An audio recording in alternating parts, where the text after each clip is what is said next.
The Karnataka land revenue ಆ್ಯಕ್ಟ್ನ section 67ನ ಪ್ರಕಾರ ಎಲ್ಲ public roads, streets, lanes and paths, bridges, ditches, dykes ಮತ್ತು ಫೆನ್ಸಸ್ ಇವುಗಳ ಮೇಲೆ ಮತ್ತು ಸೈಡ್ನಲ್ಲಿ ಇರುವಂತಹ ಪ್ರಾಪರ್ಟಿಯು ಕೂಡ ಮತ್ತು bed of the sea, harbours, high water ಮಾರ್ಕ್ನಲ್ಲಿರುವಂತಹ creeks, rivers, streams, nalas, lakes ಮತ್ತು ಟ್ಯಾಂಕ್ಸ್ ಮತ್ತು ಎಲ್ಲ ಕೆನಲ್ಸ್ಗಳು ಮತ್ತು ಎಲ್ಲ ವಾಟರ್ ಕೋರ್ಸಸ್ಗಳು ಮತ್ತು ಎಲ್ಲ ತರಹದ ಸ್ಟ್ಯಾಂಡಿಂಗ್ ಮತ್ತು ಫ್ಲೋವಿಂಗ್ ವಾಟರ್ಸ್ ಮತ್ತು ಯಾವುದೇ ವ್ಯಕ್ತಿಗೆ ಅಥವಾ ಯಾವುದೇ ವ್ಯಕ್ತಿಗಳ ಗುಂಪಿಗೆ ಸೇರದಂತಹ ಎಲ್ಲ ಲ್ಯಾಂಡ್ಸ್ ಅಂದರೆ ಭೂಮಿ,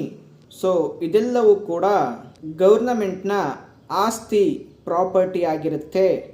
ಒಂದು ವೇಳೆ ಯಾವುದೇ ವ್ಯಕ್ತಿ ಅಥವಾ ಯಾವುದೇ ಒಂದು ವ್ಯಕ್ತಿಗಳ ಗುಂಪು ಈ ಮೇಲೆ ಹೇಳಿರುವಂತಹ ಯಾವುದೇ ಪ್ರಾಪರ್ಟಿಯಲ್ಲಿ ತಮಗೆ ಇರುವಂತಹ ಹಕ್ಕನ್ನು ಎಸ್ಟಾಬ್ಲಿಷ್ ಮಾಡಿದರೆ, ಆ ಒಂದು ಹಕ್ಕು ಅವತ್ತಿನ ಕಾನೂನಿನಲ್ಲಿ ಮಾನ್ಯತೆಯನ್ನು ಪಡ್ಕೊಂಡಿದ್ರೆ ಅಂತಹ ಜಮೀನು ಸ್ಟೇಟ್ ಗೌರ್ನಮೆಂಟ್ನ ಪ್ರಾಪರ್ಟಿ ಆಗಿರೋದಿಲ್ಲ. ಅದನ್ನು ಹೊರತುಪಡಿಸಿ ಈ ಮೇಲೆ ಹೇಳಿರುವಂತಹ ಪ್ರತಿಯೊಂದು ಪ್ರಾಪರ್ಟಿಯು ಕೂಡ ಸರ್ಕಾರದ ಪ್ರಾಪರ್ಟಿ ಆಗಿರುತ್ತೆ.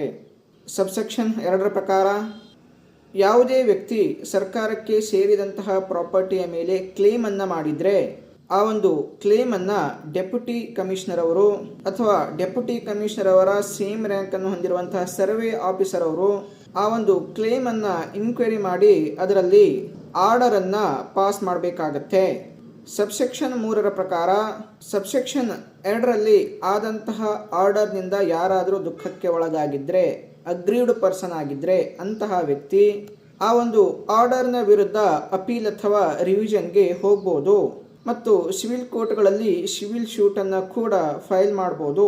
ಆ ಆರ್ಡರ್ ಪಾಸ್ ಆದಂತಹ 1 ವರ್ಷದ ಒಳಗೆ ಈ ಒಂದು ಸಿವಿಲ್ ಶೂಟನ್ನು ಫೈಲ್ ಮಾಡಬೇಕಾಗತ್ತೆ ಅಥವಾ ಅಪೀಲ್ಗೆ ಹೋಗಬೇಕಾಗತ್ತೆ. ಆಮೇಲೆ ಆ ಸಿವಿಲ್ ಶೂಟ್ನಲ್ಲಿ ಯಾವ ಒಂದು ಫೈನಲ್ ಡಿಸಿಷನ್ ಆಗುತ್ತೋ ಅದನ್ನು ಎಲ್ಲ ಪಾರ್ಟಿಗಳ ಮೇಲೂ ಕೂಡ ಬೈಂಡಿಂಗ್ ಆಗುತ್ತೆ.